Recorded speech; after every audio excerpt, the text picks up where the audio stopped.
കേരളത്തിലെ 3,33,33,331 സഹോദരി സഹോദരന്മാർക്ക് നമസ്കാരം. ഒന്നാമത്തെ കാര്യം എന്ന് വെച്ച് കഴിഞ്ഞാൽ മുല്ലപ്പെരിയാർ ഡാം ഈ 543 ലോക്സഭ എം പിയോ 245 രാജ്യസഭ എം പിയോ സുപ്രീം കോടതി കെട്ടിടത്തിൽ ജഡ്ജിയായിട്ട് ജോലി ചെയ്യുന്ന വ്യക്തിയോ ഹൈക്കോടതി കെട്ടിടത്തിൽ ജഡ്ജിയായിട്ട് ജോലി ചെയ്യുന്ന വ്യക്തിയോ അല്ലെങ്കിൽ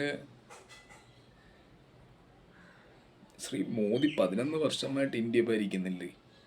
44 രാജ്യങ്ങൾ നിങ്ങൾ സന്ദർശിച്ച് നമ്മുടെ ഇന്ത്യയിലുള്ള കേരളത്തിലെ മുല്ലപ്പെരിയാർ ഡാം സുപ്രീം കോടതി ജഡ്ജിയോ മോദിയോ ആരെങ്കിലും നിങ്ങൾ ഒരു തവണ കേരളത്തിലെ 20 ലോക്സഭ എം പിമാർ 9 രാജ്യസഭ എം പിമാർ ഇന്ത്യയിലെ 245 Rajya Sabha M P 543 Lok Sabha M P 4127 MLA Mar ഒരു വട്ടം ജനങ്ങളുടെ ടാക്സ് ശമ്പളമായിട്ട് മേടിക്കുന്ന നിങ്ങൾ മുല്ലപ്പെരിയാർ ഡാം ഒരു തവണയെങ്കിലും സന്ദർശിച്ചിട്ടുണ്ടോ?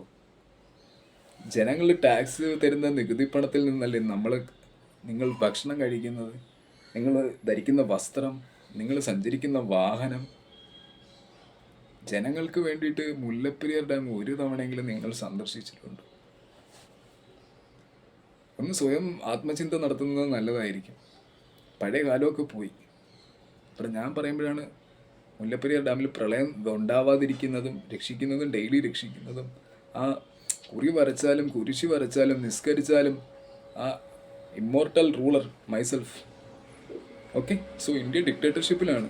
നല്ല ക്ലൈമറ്റ് വേണമെങ്കിൽ 543 ലോക്സഭ എം പിയും 245 രാജ്യസഭ എം പി താല്പര്യമില്ലെങ്കിൽ നിങ്ങൾ കളഞ്ഞിട്ട് പോകും. നമുക്ക് പുതിയ ആൾക്കാരെ രാജ്യസഭ എം പി ആയിട്ട് റിക്രൂട്ട് ചെയ്യാൻ അറിയാം. സിവിൽ സർവീസ് ക്വാളിഫൈഡ് ആയിട്ടുള്ള എല്ലാ മതത്തിൽ നിന്നും എല്ലാ ജാതിയിൽ നിന്നുള്ള വ്യക്തികൾ അതിന് തയ്യാറായിട്ട് നിൽപ്പുണ്ട്. രാജ്യം ഡിക്റ്റേറ്റർഷിപ്പിലാണ്. നമ്മൾ ഒഫീഷ്യലി ഇന്ത്യയുടെ പ്രസിഡന്റ് പ്രധാന